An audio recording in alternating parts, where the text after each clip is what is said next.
నారాయణ నారాయణ శ్రీమన్నారాయణ నారాయణ నారాయణ. అభినందనలు హిమవంత, అభినందనలు.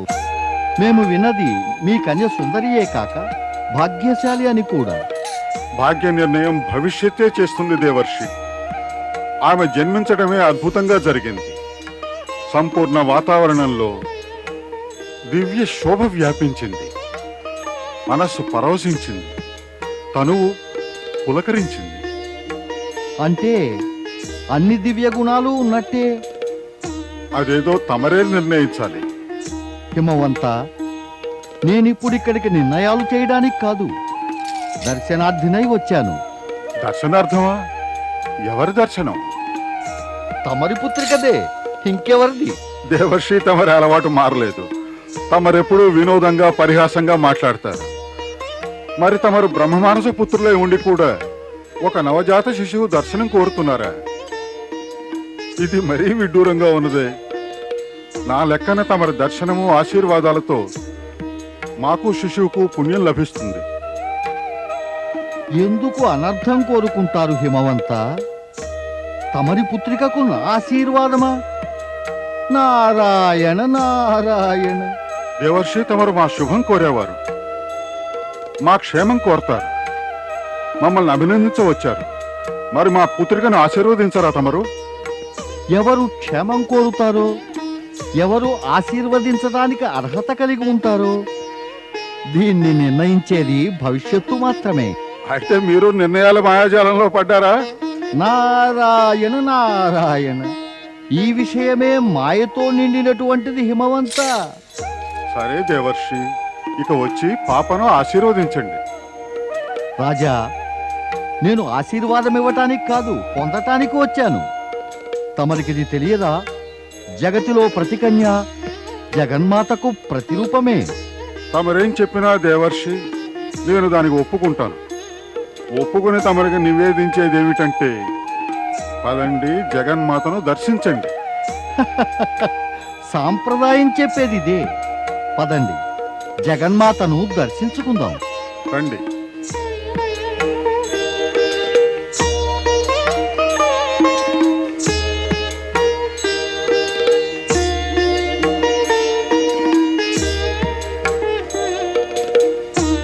నారాయణ నారాయణ.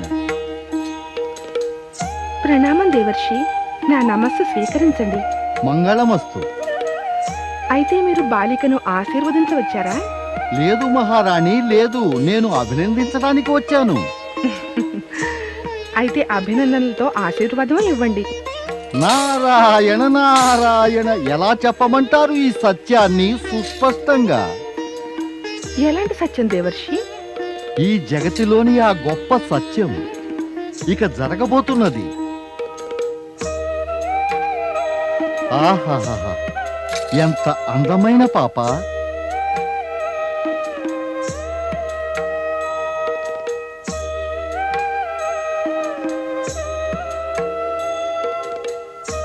ఈ రూపం ఎంత అందమైంది, ఎంత పావనమైనది. మరి ఆ రూపం ఎంత అద్భుతమైంది.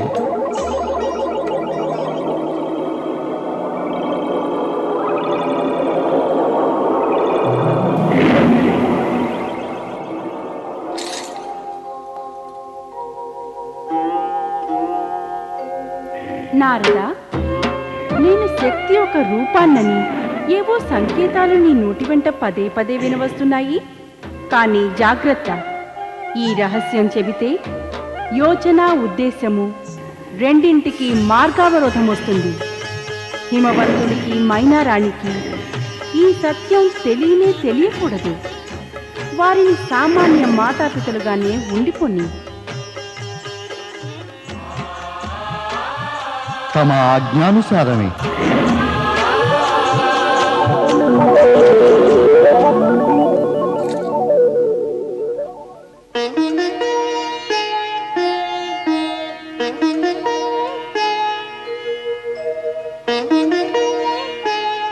దేవర్షి, ఎవరితో మాట్లాడుతున్నారు? ఆ మాటలు కూడా ఎటువంటివంటే, ఏదో ఓ దేవితో మాట్లాడుతున్నట్టుంది. రాజా, ఈ పుణ్యభూమిపై కన్యను దేవీ రూపంగానే భావిస్తారు. సత్యం చెప్పారు మీరు దేవర్షి. ఇంత చిన్న పాప మాట్లాడలేదు కదా? మరి నేను మాట్లాడగలనుగా? పెద్దవారే ఈ చిన్నారి శిశువులతో సంభాషించగలరు. అలా చేస్తూనే ఉంటారు. ఇక ఈ శిశువులు కేవలం వింటారు. ఇక పెద్దలే శిశువుల సంభాషణ కూడా స్వయంగా చేసేస్తారు. అంతే, నేను అదే చేస్తున్నాను. తమరి లీలలేవో తమరికే తెలియాలి దేవర్షి. అది ఆ జగన్మాతకే తెలియాలి. మహారాజా, మహారాణి, నాకు ఇక సెలవివ్వండి. నారాయణ నారాయణ. వందన.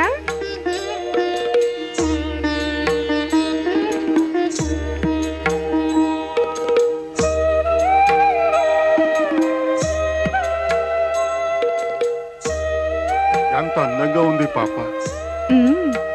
దేవర్షి సత్యం పలికారు. మన పుత్రిక సాక్షాత్తు దేవీ రూపమే. దేవి అయితే ఈమె పెద్దయ్యాక ఈమెకు వరుడుగా ఎవరో దేవతనే వెతకాలి. అరే, ఇప్పుడేగా మన పుత్రిక జన్మించింది. అప్పుడే తమకు ఈమె వివాహపు చింత పట్టుకుందే. మహారాణి, పుత్రికకు తండ్రి అవుతూనే చింతలన్నీ స్వయంగా వచ్చి ఎదుటి నిలుస్తాయి. తమరు చింత మానండి. విధాత కృపతో అంతా శుభప్రదమవుతుంది.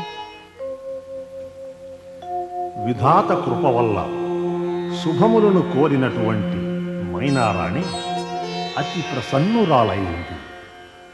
జగన్మాత ఆమె గర్భాన జన్మించి ఆమె హృదయాన్ని ఆనందింపచేసింది. కానీ దేవేంద్రుడు, ఇతర దేవతలు కూడా ఎంతో భీతావహులై చింతించసాగారు. ఇప్పుడేమవుతుంది దేవేంద్ర? వాయుదేవా, ఏమవుతుందన్న విషయం ఈ దేవేంద్రుడికి తెలిస్తే మనమంతా ఈ ప్రకారంగా తిరుగుతుంటామా? తారకాసురుడి అత్యాచారాలు దినదినము పెరుగుతూనే ఉన్నాయి. స్వర్గం నుంచి మనం ముందు నుంచే వెలి అయ్యాం. ఇక ఏ ఇతర స్థానంలోనూ ఉండే యోగ్యత లేదు. వరుణదేవులు సత్యం పలికారు. మనం ఎక్కడికెళ్ళినా అక్కడల్లా తారకాసురుడి రాక్షసులు వచ్చేస్తారు.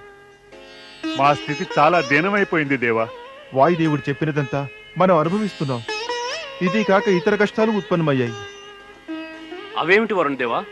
తారకాసురుడి భయంతో స్వర్గంలోని అప్సరసలు అజ్ఞాత స్థలాల్లో దాక్కున్నారు. కానీ తారకాసురుడు అనుకోవడం మన దేవతలంతా ఆ అప్సరసలందరినీ దాచేశామని. దానితో అతడు మరింత కోపితుడై మన దేవతలపై అత్యాచారాలు చేస్తున్నాడు. ఇదెటువంటి కారణం? అప్సరస్సులు ఎక్కడున్నా లేక మనం దాచేసినా దానికి తారకాసుడి కోపానికి సంబంధం ఏమిటి? ఉంది దేవేంద్ర, సంబంధం ఉంది. తారకాసురుడు స్వర్గలోకపు ఐశ్వర్యాలని పొందదలుచుకున్నాడు. అతడికి అప్సరసలంటే కోరికుంది, అవసరము ఉంది. అవి ప్రాప్తించని కారణంగా అతడికి మన మీద కోపం. ఈ కోపం కారణంగా అతడు రాక్షసుల్ని మన మీదకి పురిగొలుపుతున్నాడు. నారాయణ నారాయణ నారాయణ, శ్రీమన్నారాయణ నారాయణ నారాయణ, నారాయణ నారాయణ. దేవేంద్ర, నారాయణుడు పేరు వింటూనే ఇటువంటి స్థితి కలిగితే ఇక తారకాసుడి పేరు వినగానే కంపించిపోతారేమో. దేవర్షి, ఏది సత్యమో అది ప్రత్యక్షమే. దాన్ని కాదనటం వీల్లేదు. విషాదగ్రస్తులం, దుర్దశాగ్రస్తులం, భయగ్రస్తులం అయి ఉన్నాం. దేవేంద్ర, ఒకే విషయాన్ని పదే పదే చర్చించటం, ప్రశ్నించటం, సమాధానమివ్వటం మన క్లేశానికి కారణం సుమా. తమరి అభిప్రాయం ఏంటి దేవర్షి? అదే ఎప్పుడూ ఉన్నదే. ఇది నా అభిప్రాయం కాదు. ఇదంతా విధి విధానం, ప్రకృతి నియమం కూడా. తమరంటున్నది స్పష్టం చేయండి దేవర్షి. అనేక మార్లు చెప్పాను. కానీ దానివల్ల లాభం మీ దేవతలకు కలగలేదు, జగతికి లేదు. తమరేదేదో అంటున్నారు దేవర్షి. తమరి అభిప్రాయం స్పష్టం చేయండి. మీ దేవతల ఈ వర్తమాన దుస్థితికి మూల కారణం కొత్తది కాదు. ఇక దేవతల నుంచి మనుష్యులకు ఎల్లప్పుడూ ఏ సందేశం అందుతోందంటే కర్మ యొక్క ఫలం నిశ్చితమని, సత్కర్మలకు సత్పరిణామం, దుష్కర్మలకు దుష్పరిణామం. నాకు అర్థమైంది దేవర్షి. మా ఈ వర్తమాన దుస్థితికి మూలం మేము చేసిన కర్మలే కారణం.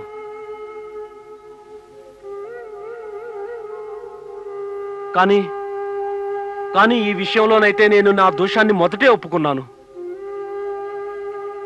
దేవర్షి, తమరు కేవలం ఇప్పుడు మా ఈ దుస్థితి తప్పేందుకు ఏదో ఉపాయం చెప్పండి. ఉపాయమా? నారాయణ నారాయణ. నేను చెప్పడం చెయ్యడం వల్ల ఏం కాదు.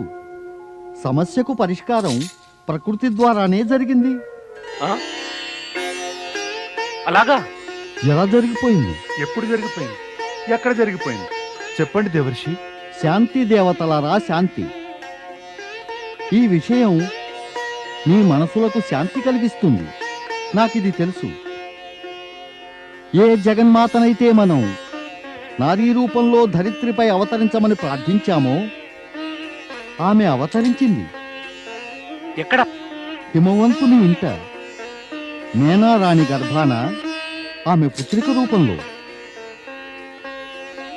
దేవర్షి, అయితే మనం హిమవంతుని ఇంటికి వెళ్ళి ఆయన పుత్రికను దర్శించుకోవాలి.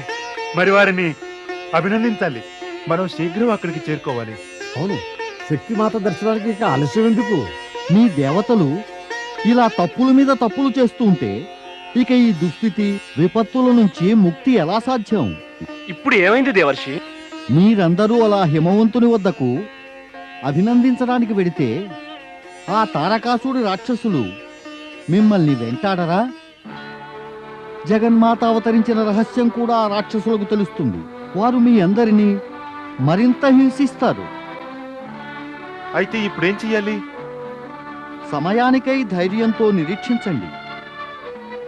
స్వయంగా జగన్మాత కూడా కోరనిది ఏమిటంటే హిమవంతుడు మేనారాణి తనను శక్తి రూపంలో స్వీకరించడం, భావించడం, అందువల్ల తనకు తల్లిదండ్రుల ప్రేమ లోపించడం.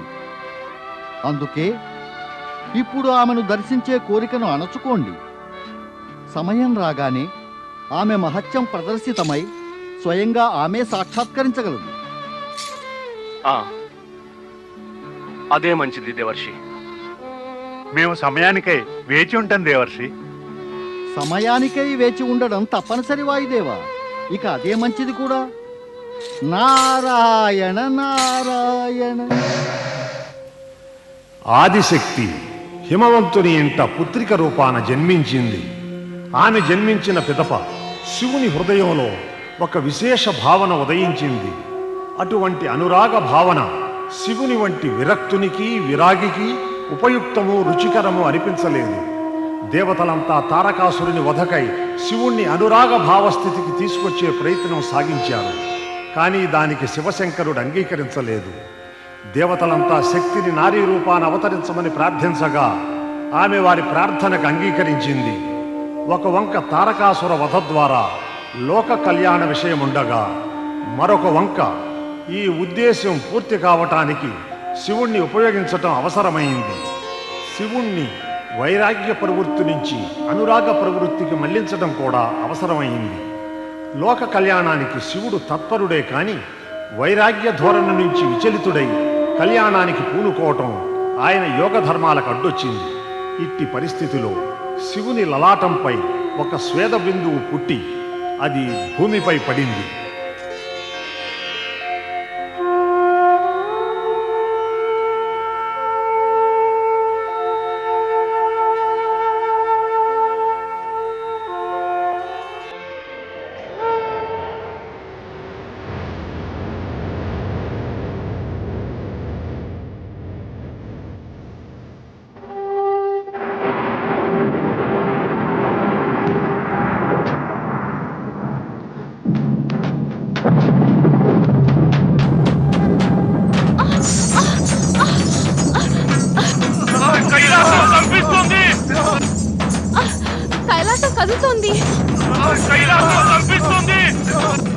స్వామి శరణు కోరదాం.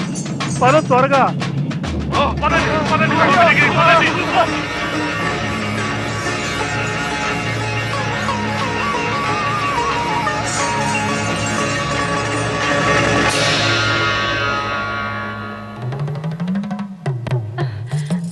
పుత్ర, ఎవరి బాలుడు? ఇతడు మంగళుడు, నా పుత్రుడు. మరి తమరెవరు దేవి?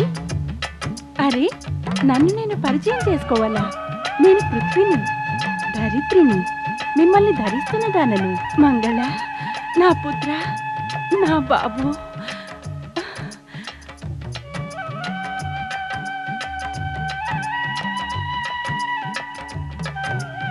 ఓ దేవాదిదేవా, సర్వశక్తిమంత మహాదేవా, యుగ యుగాలుగా నా హృదయం పుత్ర ప్రాప్తికై వ్యాకులమైంది. నేను ఈనాటికై నిరీక్షిస్తూ ఉన్నాను. ఇలా పుత్రుని మాతనై నేను సార్థకత పొందగలిగాను.